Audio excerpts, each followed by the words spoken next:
Então, tá tudo certinho. Vamos iniciar em pouco tempo. E é uma felicidade a gente estar começando a fazer o nosso canal, as nossas lives.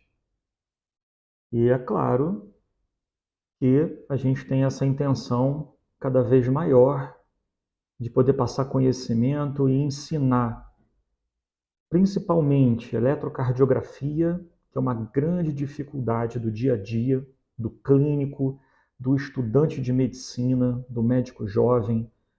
É verdade. A eletrocardiografia é difícil. Apesar de ser um exame super simples de se executar, não é mesmo? Todo mundo no consultório tem um eletrocardiograma. Então, apesar de ser um exame simples, ele é de complexa avaliação. Então, o médico tem que estar treinado, tem que saber ver, porque o eletro traz muita informação. Muita informação. Então, é necessário aprender, né? Como a gente conversava quando eu dava aula para os residentes do Instituto, a gente tinha o pessoal que tinha assim, um pouco de receio lá de fazer, aprender eletro. Ah, mas eu não sei. Ah, mas é difícil. Não tem difícil, né? Como diria o doutor Eduardo Andréa, difícil, o que é o difícil? Na verdade, são um montinho de coisas fáceis. Você só precisa juntar todas essas coisinhas fáceis e assim você aprende o difícil. Como eu gosto de começar com antecedência, nós iremos iniciar a nossa live. Muito bem, então, uma boa noite, nossa primeira live de novembro, live de eletro. E eu trouxe dois casos bastante interessantes para a gente discutir.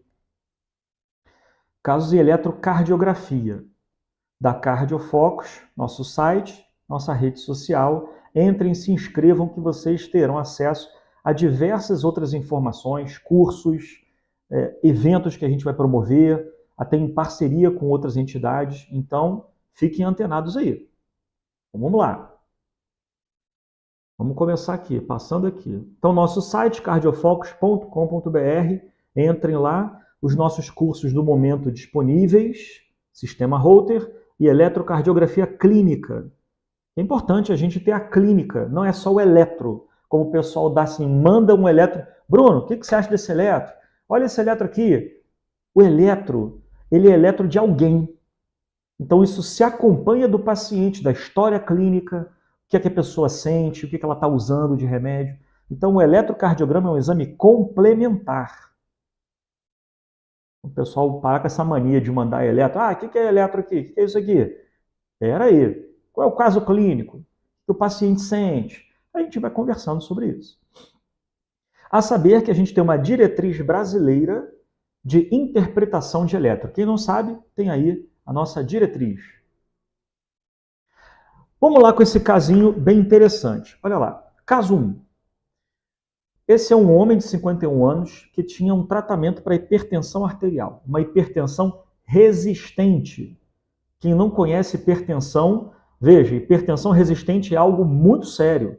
E tem pessoas que dificilmente conseguem controlar. É o que a gente chama de hipertensão resistente. Veja, ele toma diversos remédios em diversas doses. Então ele toma 1, 2, 3, 4, 5, 6, 7 classes de remédio. Olha só. E ainda mantém sua pressão em 165 por 105. E um batimento em torno de 100 no seu eletro. Mas o nosso foco aqui é trabalhar o eletrocardiograma. Então vamos ver o eletro desse paciente. Observem o eletro. O que é que a gente encontra nesse eletro? Observem que ele está em ritmo sinusal. Né? Onda P é positiva em D1 e D2 e negativa em AVR, ritmo sinusal. Olhando no plano frontal e no plano horizontal, o QRS já está largo. O QRS largo, pensem primariamente em um bloqueio de ramo. Isso é uma dica de eletro. Então a gente analisa o eletro, a gente analisa a onda P. Então a gente começa analisando a onda P e já de cara o que destaca no V1 é uma onda P positiva, mas com uma grande negatividade. Então ela é plus-minus. E essa negatividade grande se chama índice de Morris. Isso é um critério para crescimento do átrio esquerdo. Então, nesse eletro, nós temos os seguintes critérios. Aqui a gente, já pelo eletro, já pode dizer, ele tem átrio esquerdo aumentado, tem hipertrofia do ventrículo esquerdo e tem bloqueio do ramo esquerdo. Caraca, Bruno, como é que você sabe disso? É mágica? Não, não é mágica, não. Isso tem uma lógica e a gente vai falar um por um, que são temas do nosso curso de eletro. Olha só. Crescimento do átrio esquerdo. Como é que a gente vê isso daí? Basicamente, a ativação atrial esquerda ela é dada de forma horizontal, porque o átrio esquerdo ele está disposto de forma horizontal e para trás. Então, a melhor derivação, o melhor plano para ver o átrio esquerdo é o V1. Esse vetor do átrio esquerdo se projeta melhor no V1. Então, o critério que mostra para a gente principal nesse eletro, o crescimento do átrio esquerdo, é o chamado índice de Morris. O que é isso? O componente negativo da onda P, ele é o dobro, a área é o dobro da área do componente positivo. Então, de cara, você já pode dizer, olha, ele tem índice de Morris, crescimento do átrio esquerdo. Perfeitamente. Olha lá, nosso eletro, ele começa a onda P um pouquinho positiva e depois grande negativa. Então, vejam, índice de Morris é crescimento do átrio esquerdo. Muito bem. Vamos lá. Eletro com supra na emergência, de fato precisa urgente de um cateterismo? Depende do supra, eu vou mostrar aqui um pouquinho à frente o que é esse supra do ST nessa situação. E você já viu que o eletro tem um supra de ST, olha lá. Vamos ver. Aqui, hipertrofia do ventrículo esquerdo, que é o outro critério que a gente vê no eletro. Olha só que interessante. A hipertrofia do ventrículo esquerdo, então, o ventrículo ele está hipertrofiado, então o que é o normal, ele é o normal exacerbado. Então, um dos critérios que a gente utiliza para hipertrofia do ventrículo esquerdo não se diz crescimento, se diz hipertrofia, no critério eletrocardiográfico. Você tem os critérios de voltagem. Então, existem diversos critérios. Eu trouxe alguns que são muito utilizados, que só analisam a voltagem do QRS, que é o Sokolov-Lyon, o de Cornell, e existe um produto de Cornell que é uma equação um pouquinho complexa. Isso é muito complexo e tem muito erro. Então, a gente utiliza principalmente os critérios de Helmholtz e Estes. Esses critérios eles são mais específicos para o eletro, para a hipertrofia do ventrículo esquerdo. E eles têm critérios de 3 pontos, 2 pontos e 1 ponto. Se o paciente tiver mais de 5 pontos, 5 ou mais, tem hipertrofia do ventrículo esquerdo. Então, olha os critérios de 3 pontos. A onda R ou onda S, na amplitude, maior do que 20 no plano frontal ou maior do que 30 no plano horizontal. A gente vai ver. A alteração do ST, que é o padrão de strain. E o índice de Morris, que a gente já viu que ele tem. Então, ele já ganhou 3 pontos aí. Cada critério desses são 3 pontos. Vamos olhar aqui um pouquinho à frente. Existem os critérios de 2 pontos e os critérios de 1 ponto, que não vale a pena falar aqui agora. Bom, 3 pontos. Veja só, no plano horizontal ou no plano frontal. Aqui a gente está vendo o plano horizontal, que eu aumentei. Então você tem, veja só, a onda S de V4, a S de V3, que não está aqui porque ela está muito grande, ela até passa do eletro. Mas a onda S de V4 tem 41 milímetros.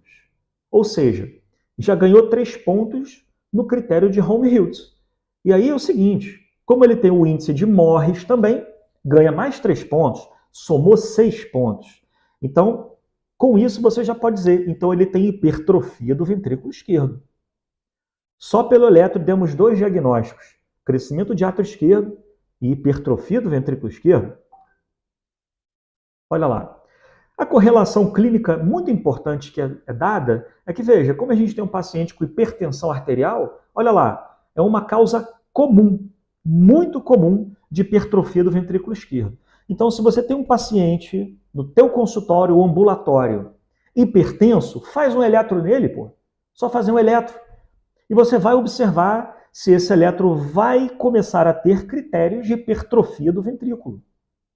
Olha que coisa simples, fazer um eletro no seu paciente. Agora você entende que a hipertrofia e a hipertensão estão relacionadas. Então esse paciente não está bem medicado, não está bem tratado e está com uma consequência da hipertensão, que é hipertrofia ventricular. E ele piora o prognóstico, aumenta o risco de mortalidade. Já recebemos mais um convidado, Alexandre. Seja bem-vindo, vamos embora. Muito bem. E o outro critério desse eletro é o bloqueio de ramo esquerdo, que ele tem também. Então vamos lá, o porquê que ele tem um bloqueio de ramo esquerdo. Para isso a gente tem que entender quando a gente analisa um bloqueio. Olhou o QRS largão, aí é um outro tema que é a pré-excitação ventricular, que não vai ser dito aqui, mas olhou um QRS largão, poxa, bloqueio de ramo. Você vai olhar basicamente no plano horizontal, onde V1 a V6, mas você olha os extremos. Você vai olhar V1 e V6. Tá? Olhou o V1 eminentemente negativo, que é o caso, e o V6 positivo, que é o caso, bloqueio de ramo esquerdo. E D1 e AVL, eles se acompanham do V5 e V6, porque é a parede lateral, esquerda. Então você pode ver o D1 também. Isso é bloqueio de ramo esquerdo. Mas vamos entender o que é o bloqueio de ramo esquerdo. Olha só. Quando o ramo esquerdo está bloqueado, primeira coisa, quem se ativa é o ventrículo direito. Então a gente olhando a figura, olhem a figura do coração. O primeiro vetor que está ali embaixo, lá na ponta, que é o algarismo 1 romano, é o início da ativação ventricular direita. E você tem um pouquinho da ativação do ventrículo direito também na parede livre. Então, olha para o V1 ali, o primeiro V1. Você tem um iniciozinho positivo, mas uma grande negatividade. Esse iniciozinho positivo é a ativação do septo baixo. Agora, você ativou o ventrículo direito, beleza. Mas eu tenho que ativar o ventrículo esquerdo. Como é que isso é feito? Pela musculatura do septo até o ventrículo esquerdo. Então não pega a rede de Purkinje. Prestem atenção. Não pega a rede de Purkinje, o QRS alarga. Então a negatividade do V1 ela vai se arrastando. Então o QRS ele é negativo e largo. Por isso que o V1 tem esse aspecto. Uma Rzinha eventualmente você tem, ainda mais na hipertrofia. E essa grande negatividade, o QRS largo, mostra que é um bloqueio do ramo esquerdo. Então a ativação do septo e da parede livre do ventrículo esquerdo se dá pela musculatura. Agora vejam D1 e o V6 ali lá do outro lado da tela. A primeira ativação lá do ventrículo direito, às vezes você pode ter uma onda Q em D1 ou V6, porque o vetor está fugindo de D1 e V6. Mas a grande ativação do ventrículo, ela vai ao encontro de D1 e V6.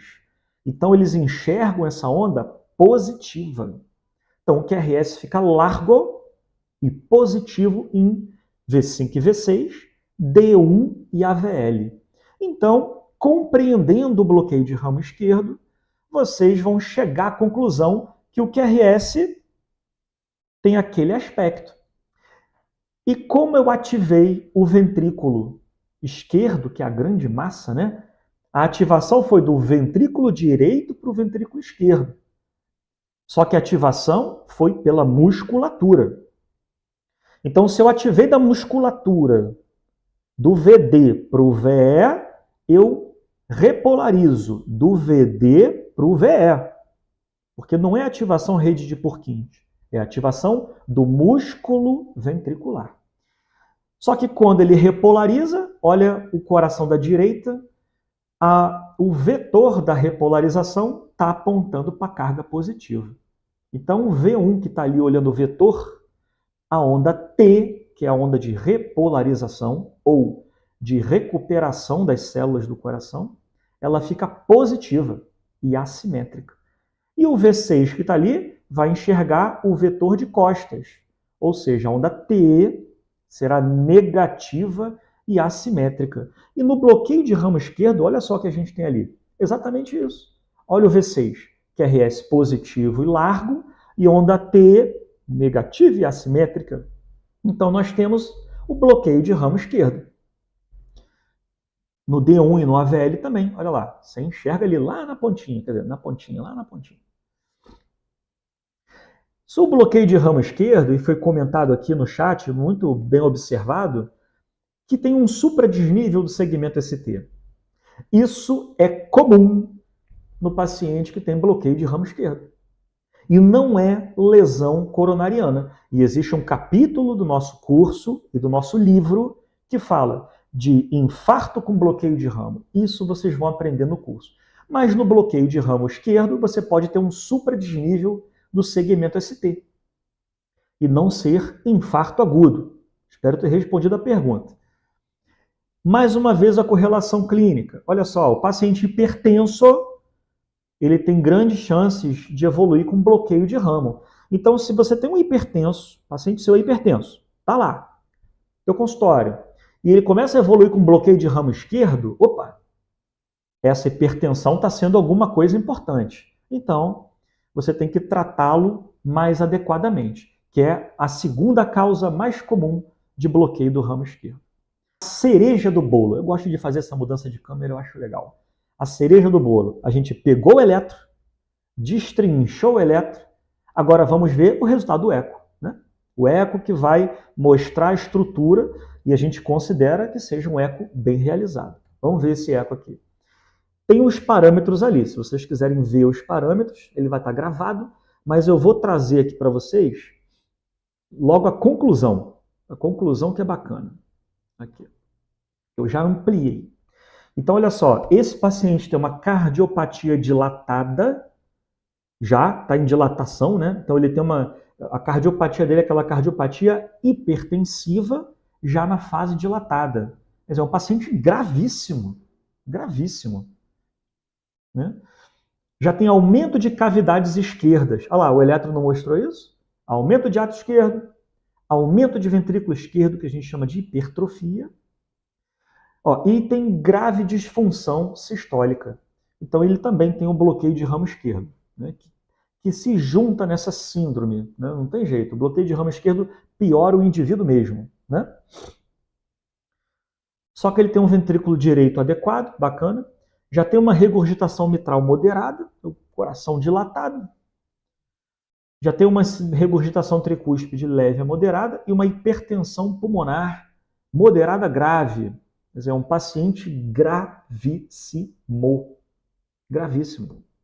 Ele está muito maltratado.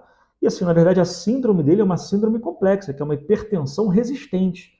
Então ele tem que ser muito bem investigado para hipertensão resistente. Vejam, o que é que a gente está fazendo aqui, pessoal? Olha só. Falando de eletro, que é um exame fácil de realizar e baratinho, qualquer ambulatório você tem. Só que ele extraiu, e nós extraímos, pela nossa interpretação, a máxima potencialidade desse eletro. Olha que beleza! E se você trabalha num lugar difícil, acessa um eco, por exemplo, só de fazer o eletro você já aprendi lá com o Bruno que índice de Morris, aumento da voltagem, QRS largo, bloqueio de ramo. Olha que beleza! Então aprendam, isso é muito importante para que a gente melhore a nossa prática clínica. Muito bem. Gostaram dessa, né? É um casinho bem legal. E agora vamos para um caso 2. Quem quiser ficar, pode ficar. Que esse casinho é simples, mas é muito legal porque a gente vê isso na prática pra caramba a beça. Olha só, que legal. Esse é um jovem de 32 anos, sem doença. Sem doença. Não sente nada. Doutor, quero fazer esporte. Sou esportista, gosto de correr. E ele veio fazer um exame para entrar para academia. Olha o que veio no eletro dele. Ele tem um coração normal, sem comorbidade, né? E aí tem esse eletro. Aí quando você olha o eletro, veja que a gente pegou o traçado e montou, né? Tem onda P antes do QRS, é um ritmo sinusal, porque a onda P ela é positiva em D1 e D2, negativa em AVR. Ritmo sinusal. Pronto. Tem um segmento PR normal, intervalo PR normal. O QRS dele salta aos olhos. Olha lá o V1. Quando você olhar um QRS largo, primeira coisa, vai para o plano horizontal, V1 a V6, e analisa. Ó, o V1, ele é menos mais, ele começa R, S, R'. Então, ele positivo, negativo, positivo. Esse é um padrão clássico de bloqueio de ramo direito. E quando a gente fala de bloqueio de ramo, olhem os extremos. Olha, V1 e V6, sempre. QRS largo, não fica ali no V3, V4, o AVR está assim, não. QRS largo, V1 e V6. Olha o V1. O V1 é R, S, R'. Então, positivo, negativo e positividade. E esse R', que é o final do QRS, ele é alargado, típico do bloqueio de ramo direito. E como é que eu confirmo o bloqueio de ramo direito? Sempre no V5 e V6, que tem exatamente esse padrão. Nesse caso, ele começa com onda Q, mas às vezes não começa com onda Q. Mas ele tem uma R, então positivo, grande, e a onda S no finalzinho, ela é empastada no formato meseta, que é um termo usado pela escola mexicana desde a década de 70. Então, é a onda S empastada em meseta em V5 e V6. Então, para a gente entender, então, o que o eletro traz? Qual é o diagnóstico? Bloqueio de ramo direito do terceiro grau. Quando o ramo direito bloqueia, então a atividade elétrica do coração, ela é ativada primeiro no ramo esquerdo. Então, o ventrículo esquerdo primeiro é ativado pela rede de Purkinje e o final da ativação vai para o ventrículo direito, que é a menor parte do coração, tá? E é a parte final do QRS. Então, quando a gente pega o V1, então vamos destacar o V1 ali, ó, o V1 está ali no cantinho ali, ó, e o V6 está aqui, ó. Olha lá. O V1 começou a ativar o septo do ventrículo esquerdo. Então, ativou primeiro vetor. Então, o V1 está lá e enxerga uma pequena positividade. Depois, a frente de onda ativa ali o final do ventrículo esquerdo. É o vetor 2 em algarismo romano. Então, dá uma negatividade lá em V1. Olha lá, V1 está lá. Ó. Cadê o V1? A negatividade em V1. E o final da ativação do ventrículo esquerdo pro direito, ela é feita pela musculatura ventricular. Então, esse finalzinho do QRS, ele alarga, porque está sendo ativado pelo músculo, não é pela rede de Purkinje. E isso a gente aprende aonde? No curso de eletro. Então, tem um padrão RS, R'. E lá no V6, veja, o início da ativação do septo, onda Q, pequenininho. Depois, a ativação da parede livre do ventrículo esquerdo, que é a grande massa ventricular, onda R grande. E o final da ativação, que vai lá para o ventrículo direito, devagarzinho, dá uma negatividade alargada, onda S empastada em meseta. Então aí estão os critérios do eletro, certo? Então assim, o eletrocardiograma não é para decorar, é para a gente entender. Então a gente entende isso aprendendo adequadamente e olhando na prática. Não tem jeito. Se você quer aprender eletro, veja, quer aprender eletro, você tem que estar com um bom curso, aprender mesmo, estudar e ir na prática ver, estudar, ver, estudar, ver, estudar. É isso. Não tem fórmula mágica. Ah, Bruna, mas é fácil. Agora eu vou no Google, tiro foto do eletro e vejo, etc. Você vai ficar até quando fazendo isso? Quando você vai num país aprender Não é bacana você saber a língua do país para conversar na rua? Ou você vai ficar com o Google Tradutor ali com a pessoa na rua ali falando? É a mesma coisa. Então, para você ter autonomia na sua vida médica, aprenda eletrocardiografia. Aprenda. Isso é muito importante na vida do médico, especialmente em formação. Então, estão os critérios ao eletro que confirmam bloqueio de ramo direito. Eu não preciso citar nenhum desses. Muito bem. Então, tá aí esses critérios que eu já comentei, simplesmente por a gente compreender o que é o bloqueio de ramo direito. Você entendeu o bloqueio de ramo direito.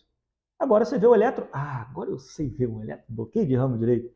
Você vai lá no V1, o V1 está lá, o V6 está aqui embaixo. Opa, beleza, já sei ver. E a correlação clínica desse paciente? Um paciente de 32 anos, sem nenhuma doença, coração normal, exame físico cardiológico bom, sente nada. O que é que tem que fazer com ele, Bruno? Ele tem um bloqueio de ramo. Bloqueio de ramo direito é benigno. Toda a vida. Não tem problema não. Pode liberar para o exercício. Não tem problema. Ele quer fazer uma atividade de alto impacto. Aí ele tem que seguir as diretrizes da cardiologia do esporte, que são alguns testes que se fazem, algumas avaliações, mas o que ele tem aí é benigno. E eu, particularmente, não gosto de dizer ao paciente que ele tem bloqueio de ramo.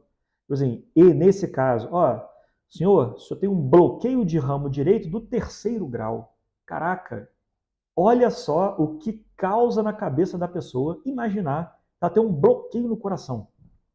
Então, na hora que a gente vai falar, tem que ter muita cautela na hora de dizer. A gente sabe que isso é o quê? É benigno. Então, eu gosto muito de utilizar o termo atraso na condução do ramo direito. Nesse caso, como é um bloqueio de 3º grau, você pode até dizer bloqueio de ramo, mas enfatize com o seu paciente que não tem doença do coração, por exemplo, olha, isso é benigno, não tem risco, vamos acompanhar de tempos em tempos. Existem doenças que causam bloqueio de ramo direito. Inúmeras doenças. Doenças pulmonares, cardiológicas. Então é importante estar acompanhado com o médico se tem algum grau de bloqueio de ramo no seu eletro. Isso é bem importante. E o médico que acompanha seu paciente, fundamental em aprender eletrocardiografia e aprender a interpretar esses sinais e juntar no caso clínico. Muito bem. Essa foi uma live bem rápida, durou até menos do que eu imaginava. Trouxe 2 casos para ilustrar e que no nosso curso são 4 assuntos que são debatidos tintim por tintim de forma separada, né? Crescimento do átrio esquerdo, hipertrofia ventricular esquerda, bloqueio de ramo esquerdo, bloqueio de ramo direito. São 4 assuntos importantíssimos para a gente aprender.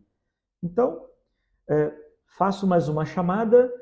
Podem entrar no curso, se inscrevam no canal, todo mundo diz isso, se inscrevam no canal. Então se inscreve no canal para aprender, para receber os nossos informes no Instagram, os cursos que vêm por aí, já tem o curso de eletro completo, e em breve, é surpresa, não vou dar spoiler, mas na outra live vou dar um spoiler, para o Rio de Janeiro vai chegar uma surpresa espetacular. Um curso nunca visto no Brasil. Então, isso será programado para o Rio de Janeiro logo no início do ano que vem. Muito bem, é um prazer estar aqui nessa nossa live. Foi muito bacana, tivemos algumas perguntas aqui. Teve uma pergunta, foi muito bom. Então, vocês podem deixar comentários desse vídeo e a gente vai respondendo sempre que for possível. Então, lembrem, na próxima terça-feira, nova live com mais casos e outros assuntos que serão discutidos. E se preparem que mais ao fim do mês vem os casos de arritmia. Aí que vai ser legal também. Então preste atenção, arritmia mais no final do mês.